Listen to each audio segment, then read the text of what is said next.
Hey everybody, and welcome to Bits of Board, where we're talking board games, miniatures, cards, and dice. My name's Michael, and today we continue on our journey through Kingdom Death Monsters campaign. We're into Lantern Year number 12, and I thought what better way to celebrate our success so far is to take on something that is well outside our reaches and probably abilities as survivors, a level 2 Phoenix. This is going to be such a jump in difficulty, and I'm just hoping that we have the offense to match this thing down. Now, my main reason to do this is I need those Phoenix resources. I need that Phoenix bow. I want the Phoenix armor. I want it all. But it's going to take a lot of effort if we're actually going to pull it off. Maybe a little bit of sacrifice, who knows? Alright, so without further ado, let's dive in and face this impossible beast. Alright, so obviously level 2 Phoenix doesn't sound like a very smart idea, but I did put the call out for my most insane survivors, so maybe we've got a chance here. So we begin with Puck. He's currently sitting on 8 insanity, and yeah, that makes him crazy enough to go after a Phoenix, that's for sure. Now he's got the 2 connected affinities on the Rawhide Vest, so he's going to grab that +1 evasion there. He's also got that +1 luck for the blue affinities with the luck charm. He'll be rocking the Catgut bow with the clawhead arrow only. I didn't bring the other ammunition, well, for one reason in particular, and that's because of his binge eating disorder. There it is.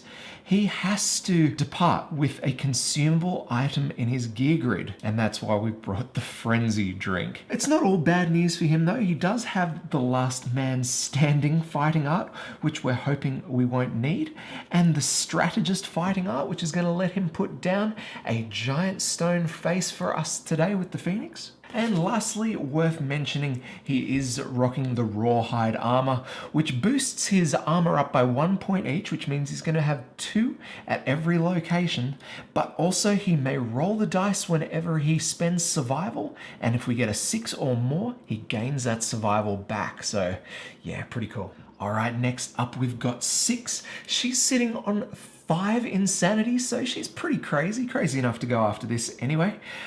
She's going to be playing with the Hunter's Whip today. Pretty decent weapon, 3 speed with 3 strength, always very solid there. Now we're not making use of its connected affinities here, and it's to do with moods in play. I didn't really see many moods with the Phoenix, so I really don't think we're going to need it just yet, but who knows, I may eat those words later. She does have the Monster Tooth necklace there, and because we have 2 red affinities on the grid, she gains an additional strength token there, so she is pretty strong indeed. We're going to need it too. She's also got +1 movement on her White Lion boots for the connected affinities. Now with her White Lion armor, we're hoping that she's going to be able to make use of her Pounce ability, which is on the, where is it, the White Lion coat down there. If she spends her movement and activation, she may move 3 spaces in a straight line. Then if she moves 3 spaces, she may activate a melee weapon with +1 strength. And thanks to her gauntlet, there'll be a +1 accuracy as well. Now, not only does she get +1 armor to all hit locations, if she activates the Pounce with daggers or katars, she'll gain an additional an additional speed and 2 strength. And for that reason, she does have the bone daggers in there, just in case she gets a chance to use it, because yeah, it's pretty worthwhile. Now, she's got a fighting art with her as well, and that's ambidextrous. All melee weapons in your gear grid gain paired, which means if we were to have 2 weapons of the same name in the gear grid, we could actually add the speed of the second weapon to the first, and it makes it a very powerful ability. Unfortunately, we're not allowed to use the ambidextrous fighting art with any shields or heavy gear, of which we have both in our gear grid, so we're not taking advantage of it here, but maybe later on down the track, yeah, we'll probably set her up like that. All right, what do you do when you don't have enough crazy survivors? You send out one of the newborns. This is Nora and her gear grid. She's not doing anything particular just yet. Like I said, she is completely fresh, so she'll be taking up the mantle of the scrap sword leather armor kind of kit. The leather armor is great because it means she doesn't suffer bash in any circumstance, but beyond that, there's not too much to it. We have managed to get all the required affinities to gain deadly on her scrap sword, and we do have the round leather shield there to bump it up a little bit. Now, thanks to our settlement's principles, she's going to be starting fresh with +2 strength and +1 evasion. That's barbaric and survival of the fittest for you. While they do have their drawbacks, they do make for an awesome team straight out of the womb. And lastly, we have one of the finest survivors to ever grace the showdown board, Bastian, ladies and gentlemen. He is rocking one of the most powerful weapons in the game, the Twilight Sword. Now, if you're just starting out with this thing, it is one of the biggest pain in the butt weapons in the entire game. Its accuracy is base level of 9, and we can only reduce it by using things like accuracy and actual proficiency levels from the Twilight Sword. So you need to actually be good at the Twilight Sword to be good at the Twilight Sword. It kind of makes sense. Anyway. Now, Bastian is no newbie with this thing. He's actually unlocked the weapon specialization. Oh, that's not it. That's the sword one. That's the one we want. The Twilight Sword specialization card. Now, this works a little bit differently to the other specialization and mastery cards hanging around. Instead of just granting you a certain power at a certain level, this actually continues to get better as you play. If you reach rank 2 with your weapon proficiency, you may ignore cumbersome, which means you can attack and move in the same turn. If you reach rank 4, you may ignore the slow keyword on the sword, which usually means you can only roll 1 dice when attacking. But not only that, you gain +2 speed to the weapon, which means you're going to be rolling 3 dice when attacking with this thing. And that together with its 9 strength makes this just ridiculously powerful. Now, he's sitting on 5 weapon proficiency, which means we don't gain that deadly ability just yet, but assuming we make an attack with it and survive this hunt, he's going to walk out of here with 6, and it's going to be the most powerful sword ever. Now, Bastian's got the full set of screaming armor, which allows him to spend a movement and move forward. And if he moves 4 or more spaces and stops adjacent to a monster, it suffers knockback, -1 toughness. This thing is fantastic. But thanks to the screaming armor, it gives him the skewer ability, which allows him to move 1 space and then activate a melee weapon with +2 strength. Very, very cool. It's also got an extra ability if he happens to be wounding with a spear. We haven't got a spear today, so we're not sort of worrying about that. Not much else to go through here. He does have the Whisker Harp, which is going to grant him and all the other survivors an additional survival on arrival. And because it worked so damn well last hunt, we've got a founding stone there for a potential instant critical wound from anywhere on the board. Now, those of you that have been following along with the campaign and Bastian, well, you might know that you might remember him being one of the most troublesome characters. He's actually murdered one of my absolute favorite characters in the game. Our first bow woman, she was amazing. Anyway, because he murdered her, we kind of made him the leader of the entire settlement. Don't ask me why. But because of that, he did gain a number of fighting arts and a couple of disorders as well. As for his disorders, we gave him prey, which means he's unable to spend survival unless he's insane. Well, at the moment, he's sitting on 7 insanity. So yeah, we don't have to worry about that just yet. He's also got Hoarder, which means when he's a returning survivor, we must archive 1 resource gained from the last showdown. And as a result of that, we get to gain 1 courage. But yeah, it's a dicey one. I think it's worthwhile for the courage, but maybe shouldn't have brought him along in an event where we're gaining Phoenix resources, but that's okay. Lastly, he has the Quixotic ability, which means if he's insane When he departs, he gains an additional survival and a strength token. There it is. Not that he needs it. Now, like I said, he also gains some fighting arts. We give him the Combo Master Fighting Art. On a perfect roll, he may make one additional attack roll. Very cool.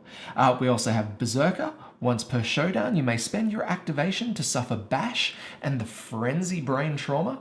Now, Bash will knock him down, but the Frenzy Brain Trauma, well, that gives him a bunch of insanity and a lot of power.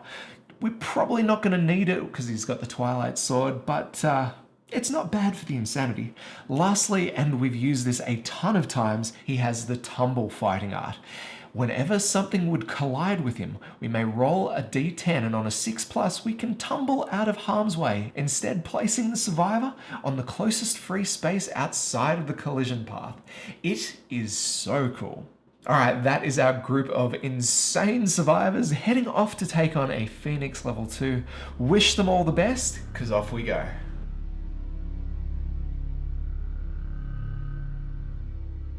Is it wrong that I'm having second thoughts about going after the Phoenix? Seriously? Look, well beyond the overwhelming darkness there. So we can only hope we come up with a pretty decent hunt phase here, because this is going to be long and bloody tough. All right, first one is our random hunt event here. I'm going to roll 2 dice, see what we get. Number 25. We get Titans in the Dark. An ear-splitting bellow marks the passing of a truly titanic beast. All non-deaf survivors suffer monster-level brain event damage. The survivors cower on the ground, lying as flat as possible and hoping they are simply too small to be worth eating. Each survivor rolls 1d10, and the lowest scoring survivor, or survivors in case of tie, becomes the straggler. Now we're going to go ahead and roll for the guys here. There is a small caveat with this one. If the survivor has noisy gear, they add -2 to their roll. And Bastian, he's carrying the Whisker Harp. So yeah, this might be pretty interesting. He can be red. He gets a 2, so he essentially rolls 0 here. Oh, a 9, and last but not least, another 2. All right, let me just check out the survivors charts. Now, Bastian, of course, has the prepared ability, and he adds his hunt XP to the roll. So I don't think he's anywhere near danger of becoming the straggler. So it looks like 6 is going to be our straggler. Let's roll, see what we get. A 7. You make yourself extra flat against the ground and avoid anything terrible. All right. It's a pretty easy-going hunt event for us. We do all gain 2 brain damage, though. I almost forgot about that. Yeah, not the kind of event you want when you're going after the Phoenix. All right, let's head to this hunt event, the very first Phoenix hunt event here. Bird-brained. The Phoenix fussily gathers materials for its temporary nest. We roll 1d10. If the result is even, move the Phoenix 2 spaces forward on the hunt board. But if the result is odd, we move him 2 spaces back. Hectic. All right, let's roll. Hope for the best. An 8, yes! The result is even, we move the Phoenix 2 spaces forward on the hunt board. That means he's on the overwhelming darkness space. Check it. Oh, amazing. That means we're not going to have to cross that. Now with that done, we move on to our next random hunt. I am so full of happiness right now. All right, let's roll for this one. 59. All right, 59. Signs of battle. The survivors come upon the remains of a terrible battle between their quarry and some unknown foe. The event revealer may choose to investigate, and if they do, they gain 1 courage and roll 1d10. Otherwise, roll again on the hunt event table before moving on the hunt board. Well, I think we may as well roll without looking too far into it. Tell you what, Bastian's getting very close to a full courage meter, so we may as well give it to him. He gains 1 courage and we roll. Uh-oh. A 2 is probably not what we want here. Let's find out what this one is. On a result of a 1 or a 2, the monster springs out of the dark, taking advantage of the distracted survivors. The monster ambushes the survivors. During the showdown setup, place the event revealer directly in front of the monster. Oh man. Well, no more hunt phase, guys. We move this up and our phoenix flies in and we are in some serious trouble right about now. Bastian is going to be standing there right in front. Oh man, for those of you that haven't encountered an ambush before, that means the monster is going to get 2 activations in a row. Oh my gosh. All right, let's get stuck in, guys. Now that there is a scary sight. The phoenix on top of his nightmare tree, standing right on top of Bastian there. He disturbed the beast and it has ambushed us here. Now, the level 2 phoenix is honestly not something to be messing with. It has the +1 damage token and a +1 speed token, which means he's going to hit harder and a lot more often. As usual, he's got his standard traits. We have Zeal, and this allows him to attack basically a second time every round. We have his Materialize card here. If the Phoenix is to materialize, we remove the monster from the showdown board and place it adjacent to the target. It must be placed so that the base covers as many other survivors as possible and they suffer collision as normal. We have the Spiral Age trait here, which is the one that's pretty much going to mess with our survivors the most. See, throughout this showdown, they're going to be gaining age tokens, and if Spiral Age comes into play, we convert each of those age tokens into 5 Hunt XP each. And if we can't house those Hunt XP, if we go over our limit, our survivors cease to exist. Now that's all the standard level 1 stuff. But because this is a level 2 Phoenix, he gains the top of the food chain trait. The monster suddenly seems older and we get -3 to all severe injury rolls resulting from monster attacks. Now this guy has 17 cards in his AI deck, which means we need 18 to kill him. And to make it just that little bit harder, his toughness is 12 rather than 10. All right, that's all the bookkeeping stuff. It's time for our Phoenix's first activation. We draw the Pitying Sigh. The target's going to be all survivors in field of view. And actually, we have a survivor that is sitting outside of field of view right now. Puck, you can't quite see, but he's on the other side of this giant stone face, which is actually going to interrupt this targeting. So it's just going to be the 3 other survivors here. Off to a good start, of course. Each of these 3 survivors gains 1 age token, and then he's going to intimidate. Now, if the target is insane, they laugh in the face of the monster's ignorant condescension. They may spend 3 survival to gain 1 courage. Otherwise, the target suffers 2 brain damage and becomes knocked down. Wow. All right, well, first off, we have 6 over here. She is currently insane. So we're going to go ahead and, wow, cut our survival in half here. It's going to cost 3 survival. Wow. Oh, it beats the brain damage and a knockdown. All right, let's spend it. Unfortunately, Nora over here, she is not insane currently. So she's going to have to suffer the 2 brain damage and a knockdown. No wounds there, so that's all good. We'll lay her down. Brutal stuff there. Lastly, poor old Bastian. We're going to go ahead and spend those 3 survival, to gain his last courage. This is cool. By gaining that last courage, we unlock the See the Truth story event for him. Well, may as well do that right now.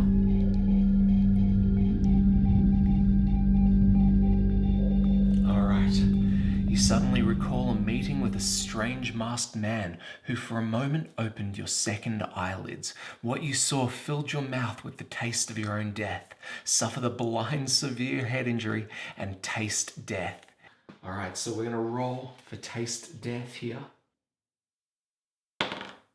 Whoa, a 10.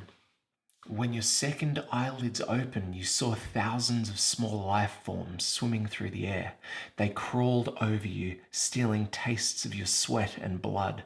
Death was near. You wondered how your fear tasted.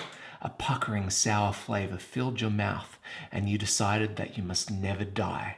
Gain the following ability: Sour Death. When you're knocked down, you may encourage yourself, even if you're deaf. If you do, gain +1 strength token. That may come in handy today. Alright, Bastian suffers the blind impairment, which gives him a permanent -1 accuracy. Oof. He also gains 1 bleeding token. Now that's the end of the Phoenix's activation, so he activates his Zeal trait and gets a basic action. Closest threat in range, we knew it was going to be Bastian here, and he gains 1 age token. That's 2 he's got now. Wow. This is a speed 3 attack, and it's going to be hitting on 3s.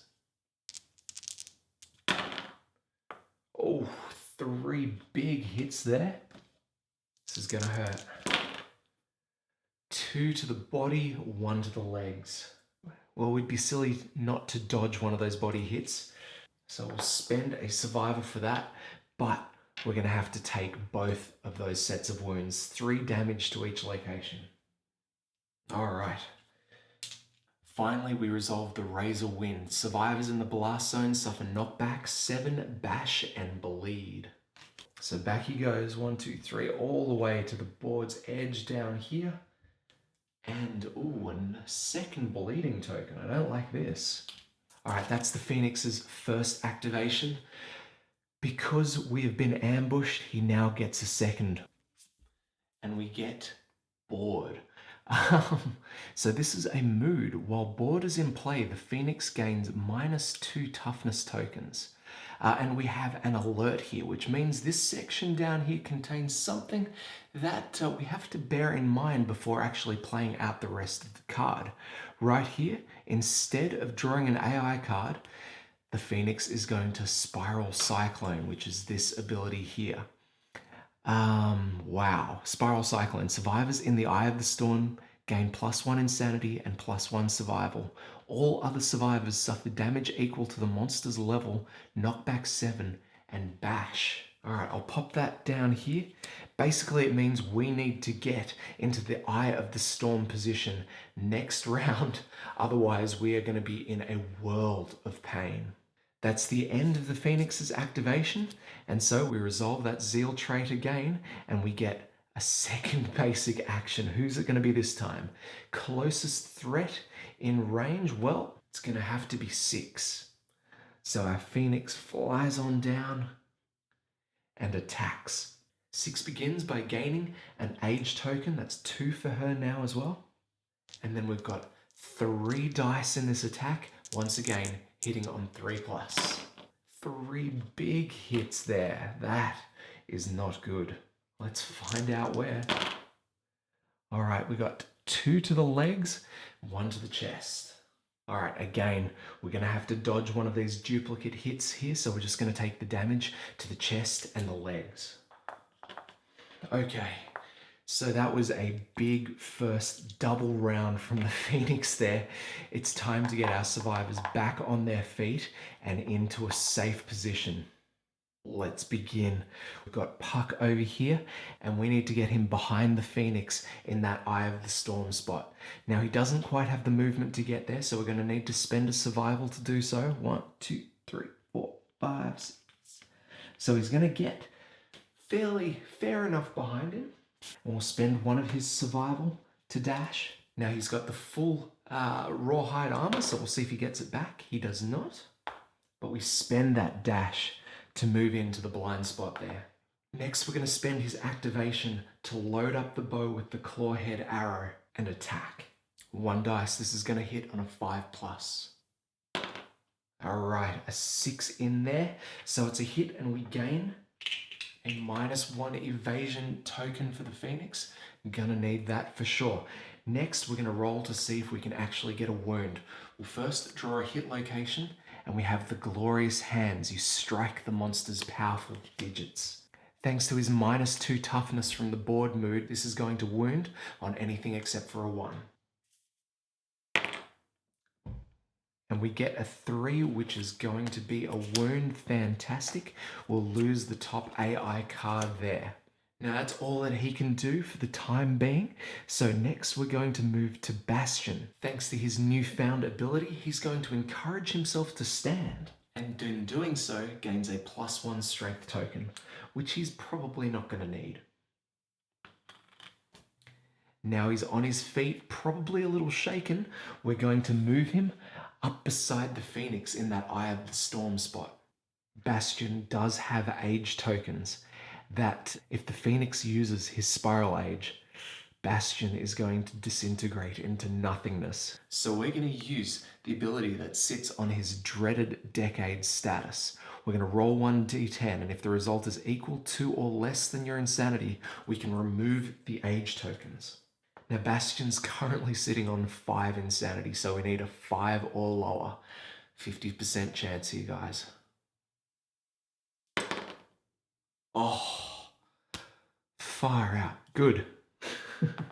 All right, so we can discard the age tokens, which is very handy for this. All right, so now we're going to surge with Bastian and we're going to attack with that Twilight Sword here. This is going to leave him completely without survival, but we will hopefully gain 1 back after the Phoenix has his next activation. So yeah, it's a bit of an investment. 3 dice will be hitting on 3+. 3 hits. Fantastic stuff. Let's find out where. First off, we have the Glorious Eye. Now this has a wound reflex. If the attacker has any age tokens, they suffer rewind. I'm so happy we got rid of our age tokens then. We next have the Feathered Neck and an impervious location, the Tiny Wing Hands.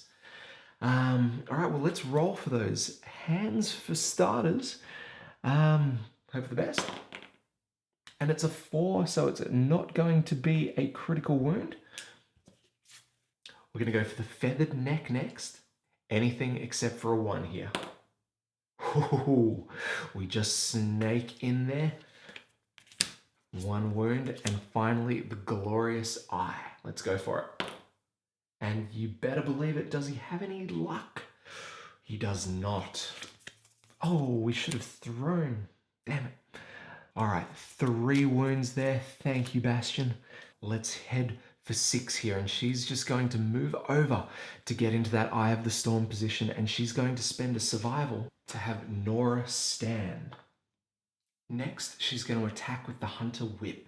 3 dice, 5+. 1, 2 hits there, not so bad. We gain the Glorious Primary Eyes, which has a first strike on it, and the Glorious Armpit.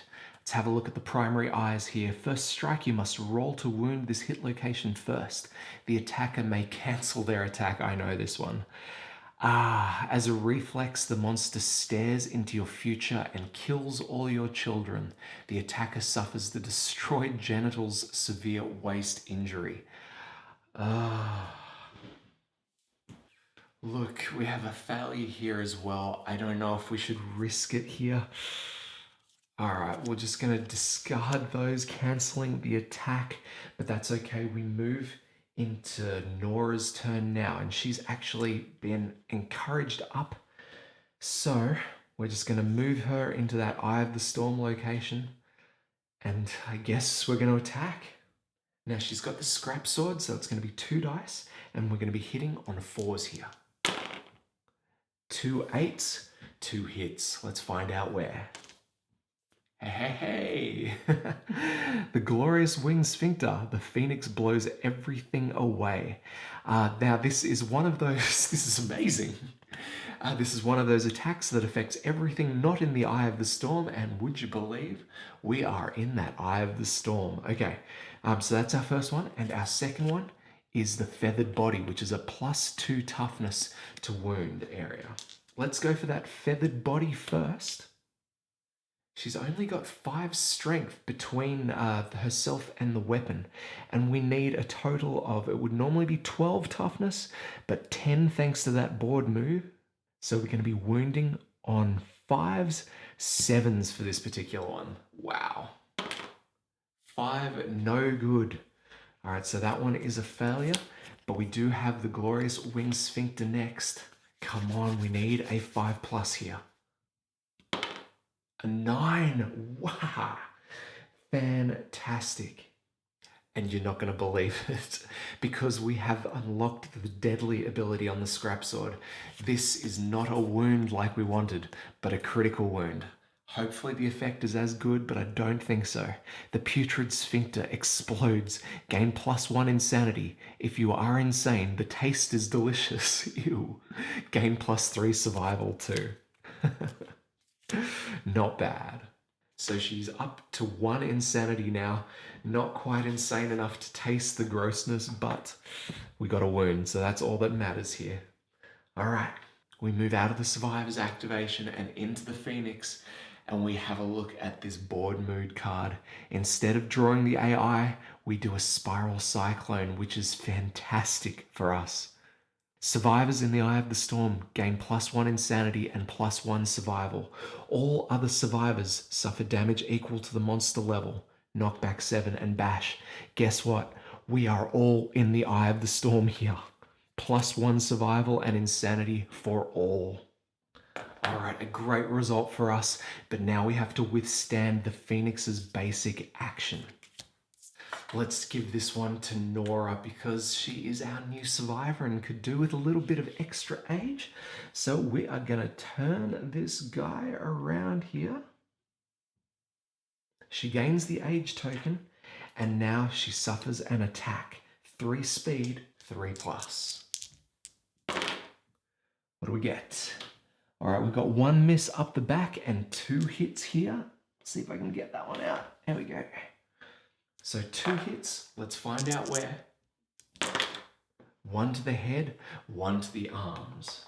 All right, so we're gonna dodge. I think Nora has plenty of survival here. We're gonna dodge the hit to the head, but we'll take that one to the arms location. Cool. All right, we done good there, guys. Oh, not done yet. The Razor Wind survivors in the blast zone suffer knockback 7 bash and bleed 1. She goes flying. 1, 2, 3, 4, 5, 6, 7 up against the board edge, knockdown, and her first bleeding token. It's going to take 13 wounds to kill this guy. 13 wounds between 4 survivors, 1 knockdown. I don't think we're going to be able to pull it off just yet, but we're sure as hell gonna try. Bastian is gonna start off swinging that Twilight Sword. 3 dice, 3+. 3 majestic hits. Let's find out where. Bang.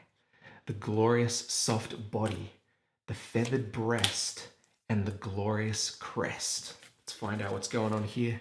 All right, so the wound, these ones here, and displacement. Oh, displacement is going to move our Phoenix completely out of there, which is such a shame for us. These other 2 front ones here, they're only going to affect us if we have age tokens, which we don't. So we're going to go ahead and try and wound them now. Anything except for a 1.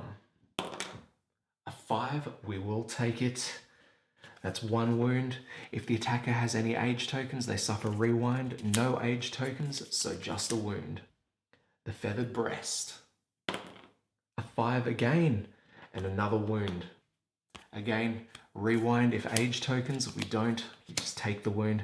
And now the glorious crest. We turn to face the attacker, and we roll for the wound. We did it. We did it. We are magnificent today. All right, so glorious crest. We ignore the displacement. Critical wound, gain 1 Phoenix resource. Land that down. Draw a Phoenix resource card. We gain small feathers. I don't even care what it is. We don't have to chase this Phoenix.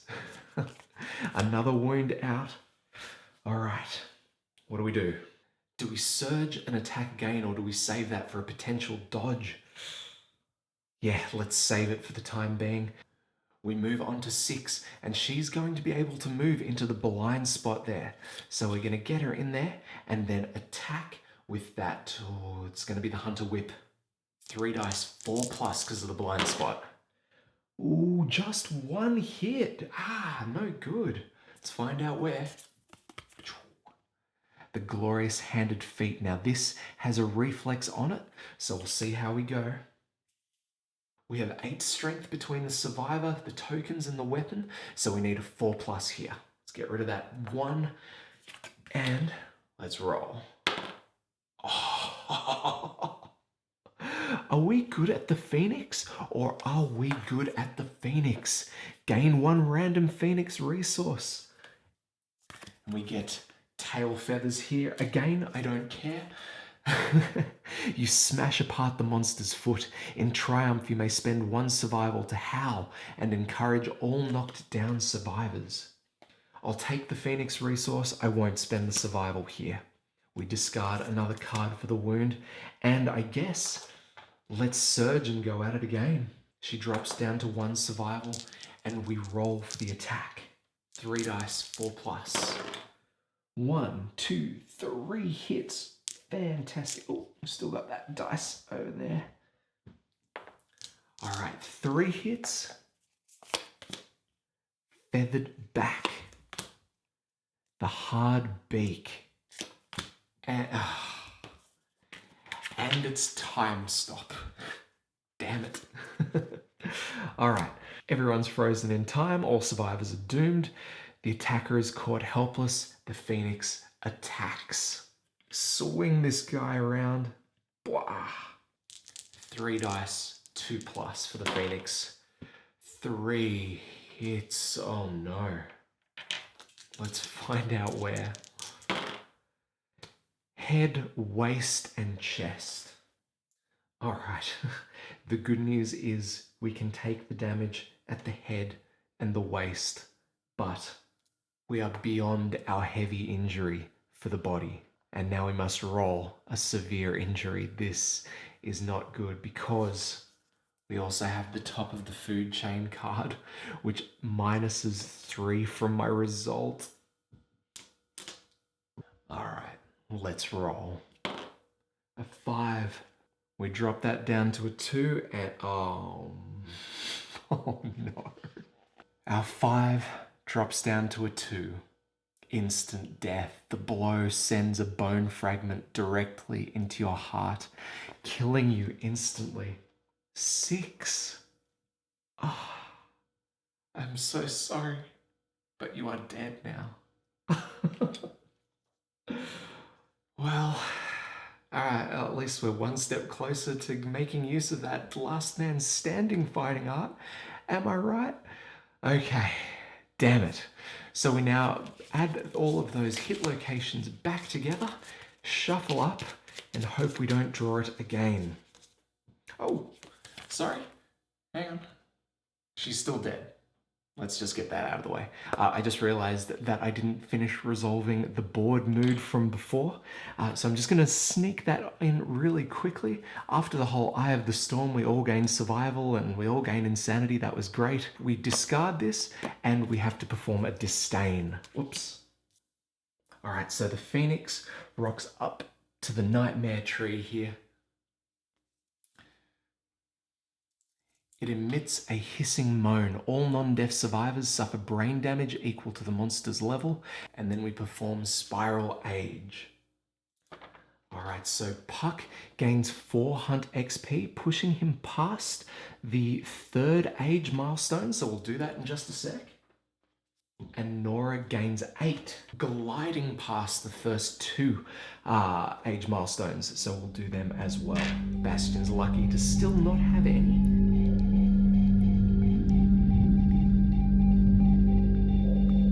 So we'll do Nora first. She begins with her weapon proficiency roll.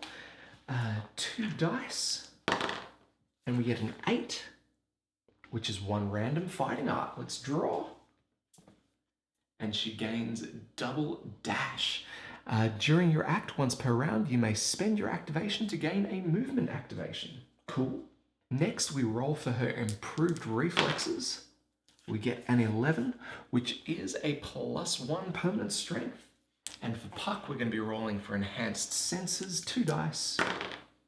3. Ooh, gain 1 permanent movement. Good job, Puck.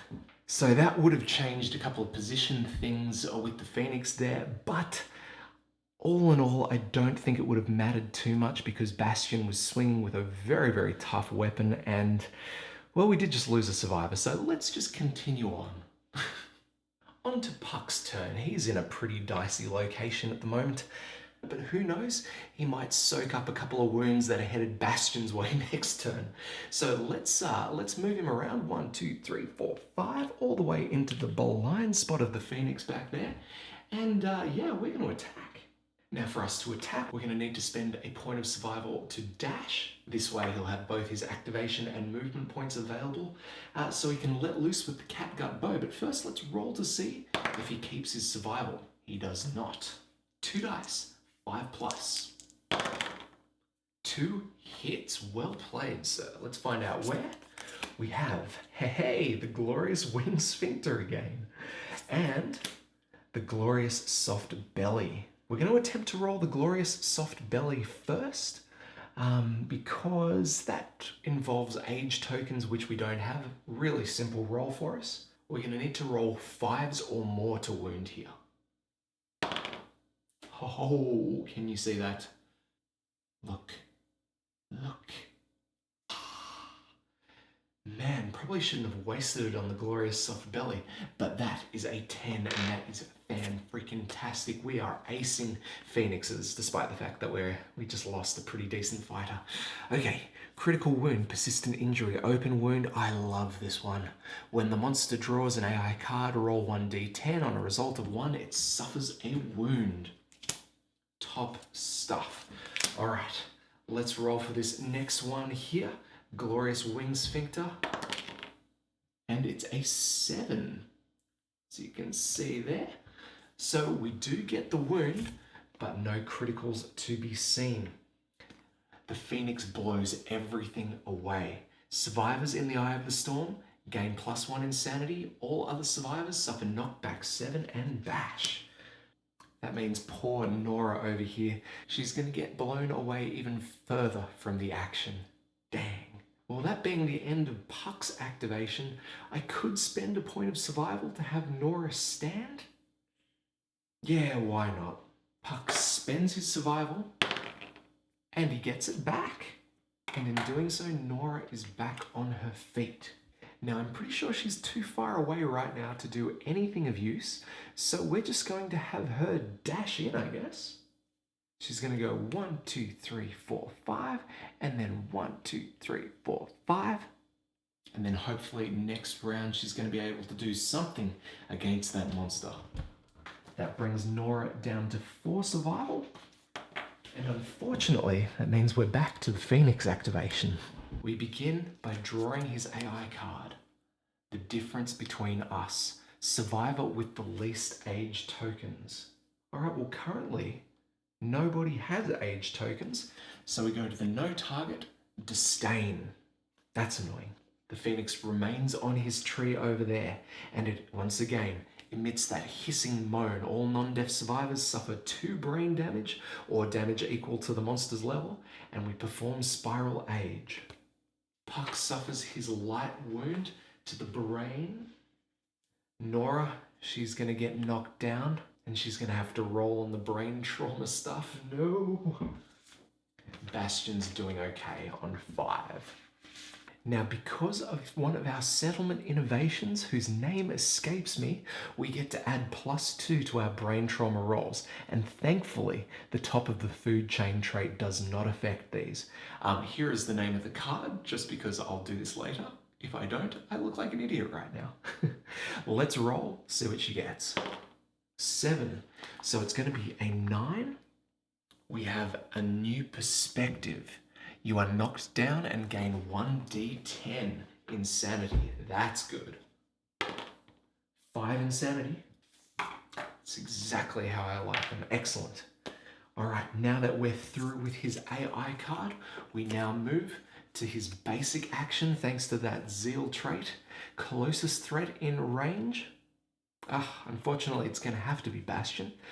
Target gains 1 age token, and he gets an attack out of it. See, I totally forgot, but survivors in the blind spot, they can't really be targeted.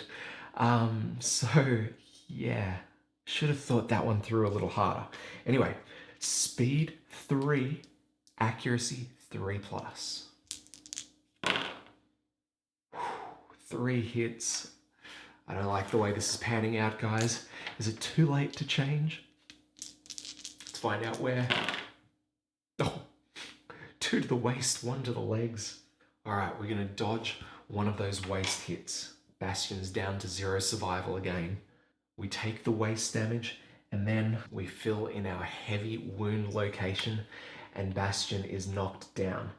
Thankfully, he had 1 piece of armor there, meaning we don't actually have to roll on the severe injury table, but we are getting way too close for comfort. Finally, Bastian suffers the Razor Wind, which is that 7 knockback, bash and bleed. He is on 3 bleeding tokens now. We have to end this and end this quickly. We begin with Puck. Firstly, we're going to attack 2 dice, 5 plus. Oh, no hits. Oh, my heart. That's okay. We can leave it to the rest of the guys. First off, I'm going to have Nora stand. Puck spends 1 point of survival. Does he get it back? He does not. But thanks to his encouragement, Nora's back on her feet. I am going to try and spend 1 more point of his survival.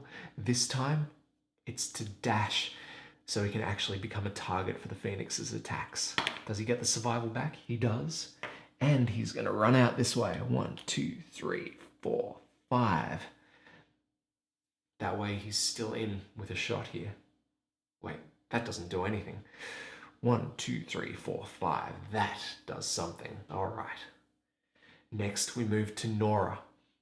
She's going to run up 1, 2, 3, 4, 5 into a potential Eye of the Storm location, and she's going to attack with the scrap sword. 2 dice, 4 plus. Oh, just the 1 hit. To the feathered breast. Now, this does have a wound reflex on it, but it's one of those rewind ones and only takes effect if we have age tokens, which we don't. Let's roll to see if we get the wound. It's going to be, a 6 plus. An 8. Solid stuff there. We discard that feathered breast, discard an AI card. All right, let's surge. Let's do it again. 2 dice, 4 plus. Come on. 1 hit. Come on, Nora, what are you doing to me? The glorious crest. Turn to face the attacker.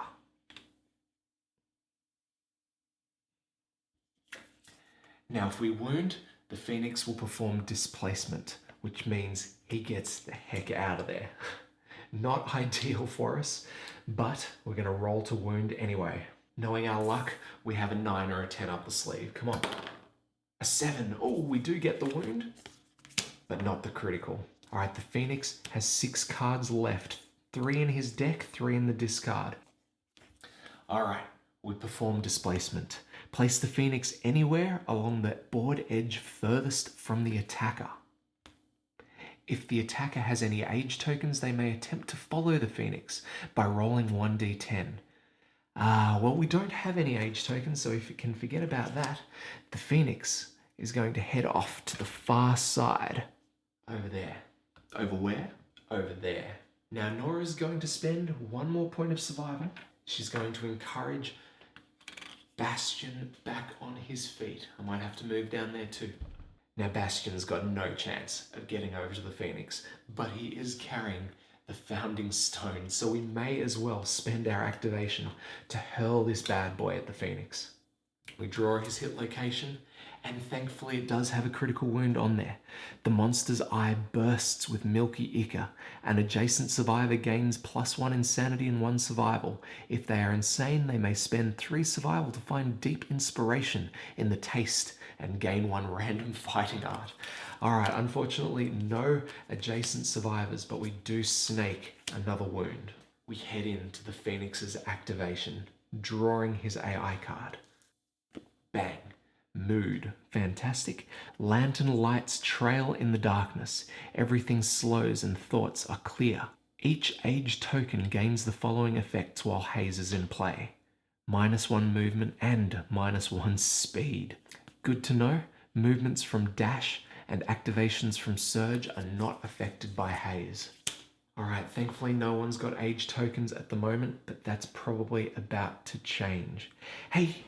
Forgot, we have a persistent injury to look after here. Let's roll the dice to see if we can snake another wound for this giant bird of a thing. A 9. No, we cannot. Thanks to the zeal trait, we now have a basic action to perform, and it's not going to be a good one. Closest threat in range. Guys, no one is in range. The Phoenix only has 8 movement, and we are far outside of that. No target. Disdain. Phoenix heads back to the center of the tree. Probably still faces that way. Who knows? All survivors suffered 2 brain damage. Both Nora and Bastian are down to 3. Puck, yeah, he's gonna have to roll. Again, we get +2 for this roll. 4 goes up to 6. Danger seizure. You thrash about wildly, dealing 1 damage to yourself and every adjacent survivor. No. Gain a random disorder and 1d5 insanity. How much insanity is that? Just 1. He gains fear of the dark. Ah, you cannot bear the oppressive darkness any longer. You retire. If you gain this disorder during a hunt or showdown, you put on a brave face until you return to the settlement, vowing to never leave the Lantern Horde again. Oh, Puck, I thought you were cool, man. He deals 1 damage to himself, to the chest location, and 1 damage to Nora, also to the chest location. Alright, that's the end of the Phoenix's activation. We're kind of still alive. We've kind of got a chance here. You ready for this? Alright, no point messing about here, guys. I'm sending in Bastian while he's still got some insanity left. 1, 2, 3, 4, 5. He's going to be right up next to the Phoenix there, and he's going to take a swing with that ginormous Twilight sword of his. 3 dice. 3+. Oh, 1's a miss, but we do have 2 hits in there. That's a good start. 1 to the glorious armpit, which has a failure on it, and 2 to the glorious primary eyes. Oh no! You know what? I don't think Bastian's having any babies anytime soon. We're going to go ahead and roll for these. You ready? Wounding on anything that's not a 1. A 9. Oh, if only we had the luck to go with it. It is a wound, but we get the reflex. The monster stares into your future and kills all your children. Attacker suffers the destroyed genitals, severe waist injury. No good. Here is the destroyed genitals. You cannot be nominated for the Intimacy Story event. This injury is permanent and can be recorded once. Gain a random disorder. You are knocked down. Gazing upward, you wonder at the futility of your struggle. Gain +3 insanity and 1 bleeding token. I probably shouldn't have done that, eh? Certainly shouldn't have done it first. Ah, there was no choice. Alright, he gains the disorder, squeamish. You can't handle bad smells. You cannot depart with any stinky gear in your gear grid. If a status or effect would cause you to become stinky, lose all your survival. We're going to go ahead and replace his hoarder disorder with squeamish. We get knocked down and 3 insanity. Alright, not a great start for me there, guys. We did manage to get the wound though. Alright, 3 cards left in the deck. We have 2 survivors left. 4 wounds. That's all we need. That's all I'm asking for, guys. We will begin with Nora. 2 dice, 4 plus. 2 hits, wicked stuff. That's what I'm talking about. All right, of course. We have the tiny wing hands, which is an impervious location. Let's roll for that one first. 3, no good. But we also get the glorious hands. We need a 6 plus. Oof. Come on. Look, it happened again. All right, what's this one all about? You sever a slender phoenix finger. Gain 1 phoenix finger phoenix resource. Try saying that like 10 times. You may spend 2 survival to heroically bellow. If you do, all non-deaf survivors gain +1 courage. Look, I'd love to, but I'm not going to. I need that survival to attack again, please. Again, 2 dice, 4 plus. 2 hits, and the edge of the scrap sword sharpens, and we gain +4 strength to our attack. Yes.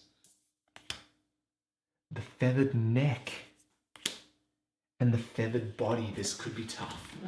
The feathered neck has nothing on it, so let's do that one first. We have 10 strength in total, which means 2 plus, guys. 6, we make the wound. Next, we have the feathered body, which has +2 toughness, which means we need 4 plus here. We are amazing! Critical central! The terrific attack slams into the phoenix's massive frame. It hesitates, shocked that a puny human could harm it. Damn straight, man. Gain 1 random phoenix resource. The phoenix staggers. Cancel any reflex until the end of the attack. Alright, we gain mucculent droppings. Fantastic stuff. Unfortunately, that's the end of our attack here. But we have 1 survivor left and 1 wound left to win this one. Oh my god. The tension. Puck is retiring after this. He could win this for us. Gonna be hitting on a 6 plus here, guys. A 7 and a 9 all the way over here. 2 hits. 1, the glorious handed feet. 2, the soft lower gut. The underside is pale and soft, -2 toughness to wound this location. That is going to be our target first. We're going to need a 5 or more here. Oh, we did it. 8 is greater than a 5, no reflexes. The wound is taken and the phoenix is taken down. This is brilliant. And to the victors go the spoils. Each of our remaining survivors gains 1 hunt XP, and those who are eligible gain a weapon proficiency level. Puck makes his 3rd weapon proficiency level for the bow, meaning he would be a bow specialist. Unfortunately, this is his last hunt. Bastian makes his 6th point of Twilight Sword specialization, which means he's fully unlocked the potential of the sword. From now on, he's going to be even more of a force to be reckoned with. Finally, we also gain some rewards, which is, why we're here, guys. We've already scored the small feathers, the tail feathers, and the mucculent droppings just from, fighting the phoenix itself. So let's find out what else we get. We get 5 basic resources. A hide, love juice, more hide, and a questionable resource. Plenty to go off there, but this is what we're after here. 7 phoenix resources. All right. Shuffle up. Let's hope we get some good stuff. We get hollow wing bones. Phoenix whiskers. Yes, actually, that's going to give us a new bow. I'm pumped for that. Oh, can't even see. Sorry, guys. There we go. We get the small feathers is number 3. Tail feathers for 4. Phoenix finger for 5. Pustules for 6. And the phoenix eye for 7. Good haul, guys. Very good haul. That actually reminded me, I did pick up an additional Phoenix Finger during one of those last critical wounds. Anyway, cool. We have an absolute fist full of resources here. Let's take it on home and let's make something cool out of it, please. All right, guys, our survivors make it home. Well, 3 out of 4 anyway. We gained three endeavors for our returning survivors and an additional one thanks to Bastian's Tinker ability that he gained from the Insight event. Next, we have to update the timeline, and I think we're up for a few pretty interesting story events. Let's do it. All right, so we begin by drawing a settlement event card, and we get Stranger in the Dark. Roll 1d10 and we'll find out what happens. Let's go. 8. The stranger calmly explains that he's always been in the settlement. Gain 1 population. The new survivor has the 0 presence secret fighting art. Welcome, survivor that we've always had. You are a male and you have a very cool, hopefully, secret fighting art. Let's take a look at that. Now I'm going to say right straight up, this one is a doozy. Gain +1 strength when attacking a monster from its blind spot. That's pretty cool. But wait, there's more. Whenever you attack a monster, you are always considered to be in its blind spot. That's amazing. That is the best. So what's next?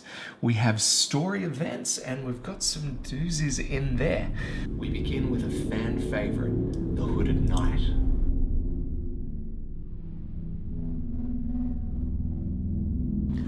All right, guys, here it is. A stranger emerges from the darkness. He's hardly a stranger anymore. Come on. If any survivor has the Twilight Sword, they duel the knight. Otherwise, his motives are inscrutable. Roll below on mysterious agenda. Well, you better believe we have a survivor with the Twilight Sword. Bastian, one of our returning survivors, he did so damn well.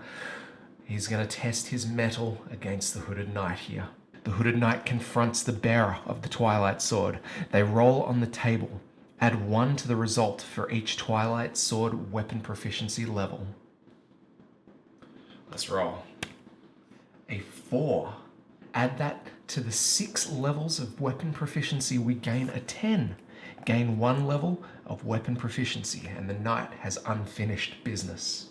All right, that's crazy. That means we only have, wow, 1 point of weapon proficiency left for the Twilight Sword.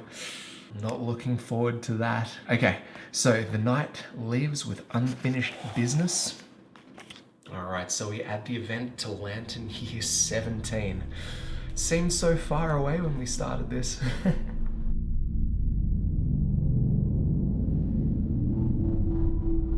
The mystery of the lantern's glow. Alright, if the settlement already innovated lantern oven, skip this event and roll on the lantern branding table. So, we head all the way over here, bang. A feast culminating in the ritual branding of the settlement's finest warriors by the heat of an agitated lantern. Discard half of the settlement's total resources, including storage. What? Rounded down, as if that's a good consolation. Nominate a survivor and roll on the table below. Half our total. We just got so much from the Phoenix of all things. All right, I'm gonna check that out a little bit later before we develop. I'll let you know how we go there. But for the moment, let's roll on this table. All right, so we've got to nominate a survivor.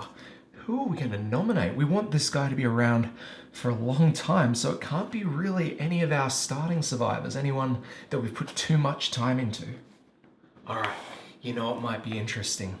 We have a survivor named Eris.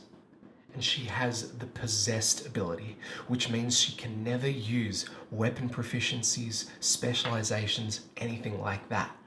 But as a trade-off, she has some extremely high stats. She's got an added 2 to accuracy, 4 to strength, 1 to evasion, and she's only got 1 hunt XP. This means she's going to be in the game for ages, and I think it's time to invest. Let's roll.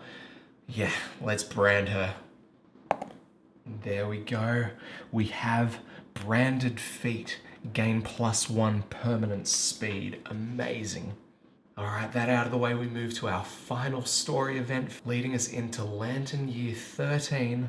Ladies and gentlemen, we have our nemesis encounter for the Hand. There was once an entity that knew everything, but never spoke. For every secret that escaped, it became weaker, and its enemies stronger. Alright, for this nemesis encounter, departing survivors do not have a hunt phase. Instead, select the Hand's monster level. It should be one greater than the last Hand encountered, and set up the showdown accordingly. Now, this has some special rules, but we'll probably cross that a little bit closer to the actual showdown. But man, this is going to be a tough one. Cool, well, with that done, we can move through the settlement phase here. Now, we've updated the timeline. Now we have to update our death count. Here we say our goodbyes to 6, who fought very valiantly against the Phoenix, but ended up with a shard of bone through her heart. So brutal. Awesome. Okay. All right, so once we've updated the death count, we move on through to development. Now, I should mention that while we had 3 survivors return, only 2 of them are ever going to be able to fight again. Puck, thanks to his newly acquired fear of the dark, will never leave the Lantern Horde. He'll never depart on a hunt again. Now, he still sticks around. We can use him for endeavors, settlement events, and that sort of stuff. But yeah, he's not going to be a fighting force for us anymore. All right. So we develop, I'm going to suss out which half of our resources we're going to lose here. Man, that sucks. And I'll come back and I'll say, hey, this is what we bought. See you soon. All right, so the good news. Nope, there's no good news. The bad news is I have a total of 39 unspent resources, including those in my storage and those we just scored from the Phoenix. Oh. That means we have to lose 19 of them. You ready? This is going to be a massive cull. So from the resource storage, I have 3 fresh Arcanthus, gone. 2 broken lanterns, 2 small feathers, and a questionable resource, gone. Oh, that's 8 out of 19. The remaining 11, a skull, a spiral horn, tail feathers, muculent droppings, broken lantern, monster hide, shank bone, large flat tooth, and monster hide gone. Now that leaves us with a fistful of resources still. And I'm keeping, well, all of these guys here. Mostly because a lot of these are fairly rare resources for me. And I have plans for them, let's say. So I've got a lot of the feathers here from the Phoenix. My reasoning is that means I have all the Phoenix specific items to make an entire set of Phoenix armor. Now, of course, I don't actually have the hide, the iron, the bone, but it's a good start. I am holding on to these 3 guys here because I am going to cash them in right now during the development phase for one of these guys, the Arc Bow. Now, this is an extremely powerful bow that we're going to use to snake some wounds on some unsuspecting foes. It's got 9 strength and it hits a little bit easier than the traditional catgut bow. However, its main drawback is that it is only 1 speed, so there's only 1 dice involved here. That and, well, it's also cumbersome. But maybe in the hands of someone with a little extra speed, who knows? Now, mostly I'm going to be saving pretty much everything else because I just don't have the other ingredients to make what I want. But we do have a love juice potion here, which I am certainly going to use, but not without first spending some endeavors to make sure we roll well. Now, considering we're going to be taking on a brand new foe, the Hand, I'm thinking we may as well play it safe and score some, or attempt to score some extra armor as part of the armor ritual there. So we'll lay that there. And then depending on how we go, we may spend all 3 of the other endeavors applying Founder's Eye. and hopefully bumping up our chances for the intimacy rolls. Let's begin by rolling at the shrine. Got 1 dice here, and we're aiming for a 4+. Let's see how we go. A 9. Fantastic. All departing survivors will add 1 additional armor to each hit location.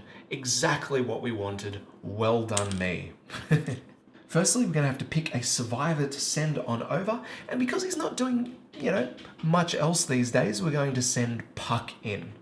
We'll give him an endeavor, and we'll roll, see how good he is at applying Founder's Eye.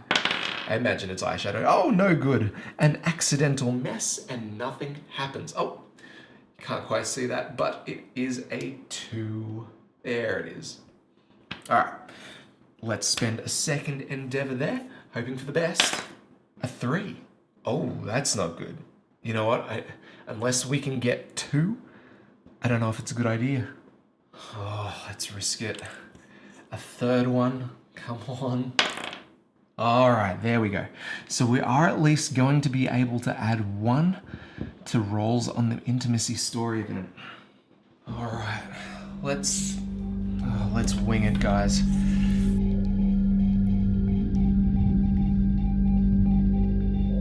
All right, our first nominated survivor is going to be Puck, because let's face it, he's of not much use to the settlement as far as a warrior. He's only really out there for this kind of thing right now, so we may as well put him to good use. Now, who is his partner going to be here?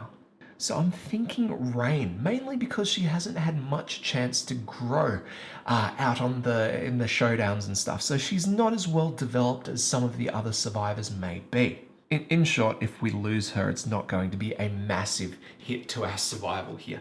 So, I think that's the bet. Now, I'm going to roll these 2 dice, and I have to pick the lowest of the 2 results to go on the table here, because we have the survival of the fittest. So, let's hope for the best, guys. Come on, let's roll. All right. Unfortunately, we don't get that 10 floating around out here. We do have to roll with the 4, which becomes a 5. Doesn't matter for the purposes of this one though. A new survivor is brought kicking and screaming into the world. The child's eyes are free from the ink that stained the founders' faces. The settlement gains +1 population. Wicked. All right. Get that out of there. All right. All that being done, we've developed, we got a bow, we had a child. It's a pretty decent run for us. Next, we prepare our survivors for their next encounter, and this is going to be one tough fight. The hand. All right, there it is. That was one epic showdown. Level 2 Phoenix, far out. Do I regret it? No, I don't. I know it cost us the life of one survivor, 6, who, 6, you were amazing. And who was it? Puck. Yeah, you were solid too. You were on that bow, you had that giant stone face, the strategist fighting art, but he's afraid of the dark and never coming back. So those 2 things aside, okay, they're the sacrifices we had to make to take this beast of a thing down, to get all of those amazing resources, all those feathers, and yes, we actually managed to get our arc bow. Brilliant. Everything was just going to plan. And then Hands of Heat story event. Oh, here's all that cool stuff that you were holding on to because, you know, you wanted to make all that other stuff later and it's gone. Oh, what a pain.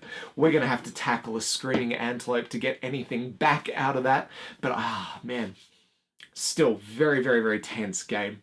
So yeah, may not have been my smartest game, may not have been the most elegant, but whatever, we made it through and we lived to fight another Lantern Year. If you've got any suggestions or anything that you would have liked to have seen played differently, let me know in the comments below. I love your input and I love learning from you guys because there's a lot of experience out there. It's very cool. Alright, so that's about it for this video today. Thank you very much, as always, for checking it out this far. Comment, like, and subscribe because I love that stuff and I love to see this channel growing away. We're is close to 500 subs. We've got to make it, guys. This is a massive milestone for us. We'll celebrate that when we get to it. Either way, we are doneskies for today. So as always, guys, thank you very much for watching. My name is Michael. This is Bits Aboard. We'll catch you next time.